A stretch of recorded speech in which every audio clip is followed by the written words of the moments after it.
Assalamualaikum warahmatullahi wabarakatuh. Alhamdulillahirabbil alamin. Wassalatu wassalamu ala asrafil anbiya'i wal mursalin wa ala alihi wa sahbihi wa man tabi'ahum bi ihsanin ila yaumiddin. Amma ba'd. Bapak-bapak, ibu-ibu, hadirin hadirat yang sama dirahmati Allah Subhanahu wa taala. Kalau kehidupan di dunia ini dianalogikan dengan sebuah kompetisi, maka kita selaku umat manusia adalah merupakan peserta dari kompetisi itu. Sebagaimana lazimnya sebuah kompetisi umumnya akan menghasilkan 3 kategori. Yang pertama adalah pemenang, dan yang kedua adalah yang kalah,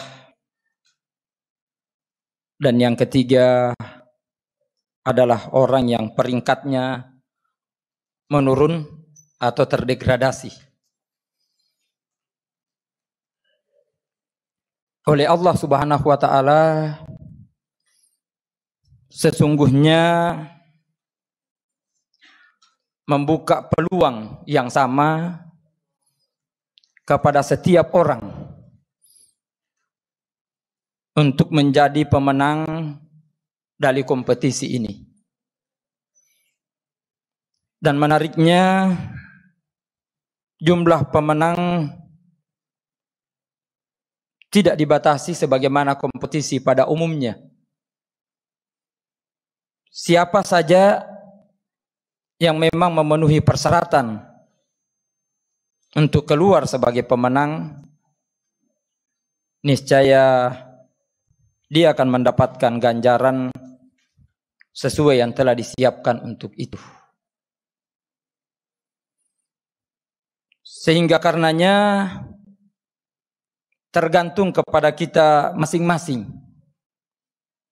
Apakah kita memang punya keinginan, kecenderungan menjadi pemenang, ataukah kita memang bermental orang yang kalah, bahkan pecundang. Salah satu tolok ukur yang bisa kita gunakan memberikan penilaian kepada diri kita masing-masing, apakah kita ini pemenang atau orang kalah atau malah pecundang yang peringkatnya turun. Dalam sebuah riwayat dijelaskan bahwa khairun nas anfa'uhum linnas. Mental seorang pemenang itu ditandai dengan kemanfaatan dirinya bagi orang-orang di sekitarnya. Orang yang seperti ini modelnya sering diistilahkan dengan kehadirannya menggenapkan, kepergiannya mengganjilkan. Jadi setiap ada sebuah komunitas, kemudian si fulan tidak kelihatan, itu sangat terasa ada yang kurang. Tapi begitu dia hadir memberikan ketenangan, memberikan kepuasan, memberikan kegembiraan tersendiri. Itu ciri-ciri orang pemenang. Inilah orang yang beruntung. Tapi orang yang kalah, orang yang merugi adalah orang yang kehadirannya dan ketiadaannya itu tidak punya pengaruh apa-apa. Kehadirannya tidak menggenapkan, kepergiannya tidak juga mengganjilkan. Wujuduhu ka'adamihi. Ada dan tiadanya sama saja. Ini adalah orang-orang yang merugi. Inilah orang yang kalah. Tapi yang paling parah, kalau ada orang yang kehadirannya mengganjilkan dan kepergiannya menggenapkan. Kalau dia datang, orang pasti gelisah dibuatnya. Tidak usah datang betul kelihatan nampak batang hidungnya. Baru dengar kabarnya si Fulan mau datang, orang sudah cemas, tegang. Apalagi ulahnya sebentar. Baru tatapan matanya sudah membuat orang tidak nyaman. Apalagi kalau sudah ngomong, lebih-lebih kalau sudah bertindak. Ini sangat fatal kalau ada orang yang seperti ini. Biasanya yang begini ini yang sering didoakan oleh jamaah supaya matinya lebih cepat. Cuma konyolnya banyak betul orang yang kayak begini justru umurnya panjang itu. Entah kenapa juga kok seperti ini modelnya. Saya kepingin membahas lebih khusus kepada perspektif bulan Ramadan tahun ini. Kira-kira kita berada pada kelompok mana? Apakah orang yang beruntung, orang yang merugi, ataukah orang yang celaka? Dalam sebuah riwayat dijelaskan bahwa orang yang beruntung adalah mangkana yaumuhu khairan min amsi. Orang yang perjalanan waktunya dari hari ke hari itu selalu lebih baik. Cuma kalau perspektif Ramadan, untuk membandingkan sesuatu, itu harus seimbang perbandingannya, istilah orang yang populer apple to apple. Jangan perbandingan bulan Ramadan dengan di luar bulan Ramadan. Untuk mengukur lebih baik kita Ramadan kali ini, jangan diukur dengan bulan-bulan sebelum Ramadan. Tapi perbandingannya adalah antara Ramadan tahun ini dengan Ramadan yang telah lewat. Cuma persoalannya ukuran apa yang digunakan untuk kita menarik kesimpulan tahun ini Ramadan kita lebih baik daripada Ramadan sebelumnya. Dengan bercanda, 2 pekan yang lalu saya safari di 3 kabupaten di Provinsi Lampung. Saya kemudian ketemu dengan jamaah yang menemui saya selepas ceramah mengatakan, Ustadz, terus terang saya agak pangling. Tadi ragu-ragu mendekat. Sebab seingat saya kita bertemu terakhir 5 tahun yang lalu. Ketika Ustadz ngisi di PT Gunung Madu. Salah satu pabrik gula besar di Indonesia ini. Yang luas lahannya sampai 36.000 hektar kebun tebunya. Saya katakan, kenapa Bapak pangling? Sebab seingat saya 5 tahun yang lalu Ustadz itu kurus betul kelihatannya. Kok 5 tahun ini kemudian ketemu lagi kelihatan agak gemuk. Berbeda dengan biasanya. Saya kemudian menjadikan ini bahan ceramah. Tunggu dulu. Gemuk dan kurus itu tidak bisa jadi ukuran seseorang dikatakan itu lebih baik. Belum tentu kalau orang gemuk itu berarti indikasi orang itu sukses. Dan kalau kurus itu tanda dia orang yang gagal dalam kehidupan ini.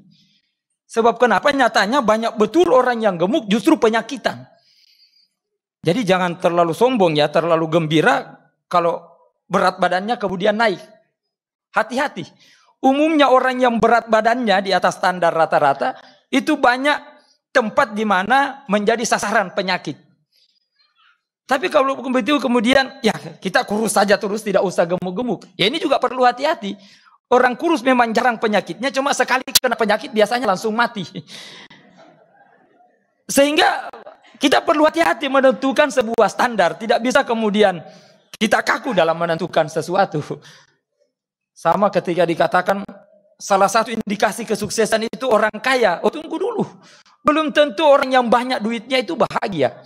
Sebab nyatanya beberapa bulan yang lalu, salah seorang yang masuk kategori terkaya 50 orang terkaya di Indonesia itu ketangkap. Tragisnya karena mengkonsumsi narkoba. Ketika ditanya kenapa mengkonsumsi itu, saya lagi stres, butuh hiburan.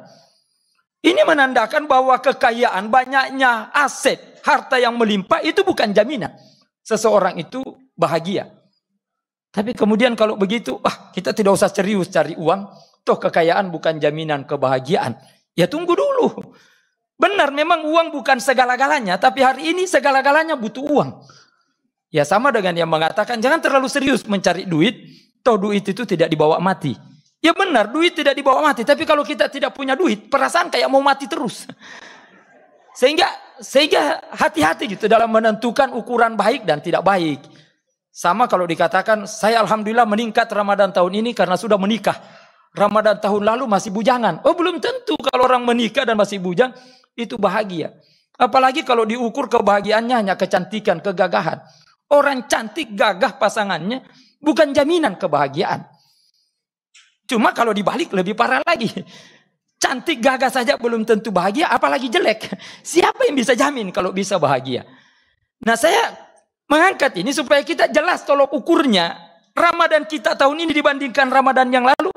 Apa tolok ukur yang kita gunakan sehingga kita bisa mengatakan, alhamdulillah saya beruntung Ramadan tahun ini. Saya bukan orang merugi, apalagi orang yang celaka. Satu diantaranya tentu saja adalah persoalan peningkatan ibadah. Wah ini waktunya sudah kepanjangan ya. Saya tambah satu poin sedikit.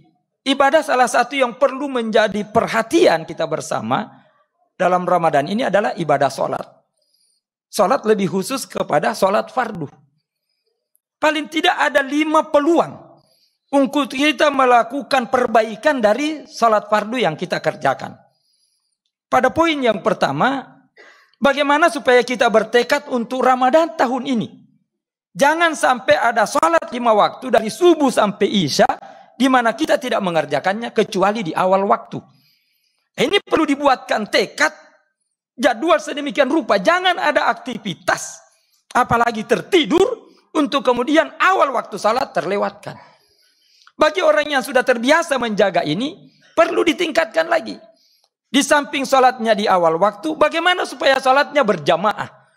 Dibuatlah agenda sedemikian rupa, jangan sampai ada kegiatan yang bisa mengganggu di mana kita tidak ikut salat berjamaah selama bulan Ramadan full. Yang sudah terbiasa salat jamaah, ditambah lagi tekadnya. Supaya salat jamaah yang kita lakukan selama Ramadan harus ikut takbiratul ihram bersama imam. Jangan sampai ada yang masbuk satu waktu pun. Yang sudah bisa menjaga tidak pernah masbuk ikut takbiratul ihram, ditambah lagi. Bagaimana supaya bisa salat sunnah qabliyah sebelum iqamat oleh muazzin. Yang sudah bisa salat sunnah qabliyah, ditambah lagi tekadnya. Bagaimana supaya kita salatnya di saf yang pertama di setiap waktu salat. Nah kalau ini bisa diupayakan, ini baru satu indikator untuk kemudian kita bisa mengklaim bahwa ada peningkatan dan ada peluang untuk kita kemudian meraih keuntungan di bulan Ramadan ini. Jangan sampai setiap masuk masjid selalu bersyukur. Alhamdulillah, tepat perhitungan saya. Begitu masuk di masjid langsung dikomat. Jadi tidak perlu terjebak untuk salat sunnah, apalagi zikir lama-lama. Senang betul kalau salatnya di dekat pintu. Sehingga begitu imam selesai salam, dia langsung keluar. Nauzubillah. Hadanallahu wa iyyakum ajmain. Wassalamualaikum warahmatullahi wabarakatuh.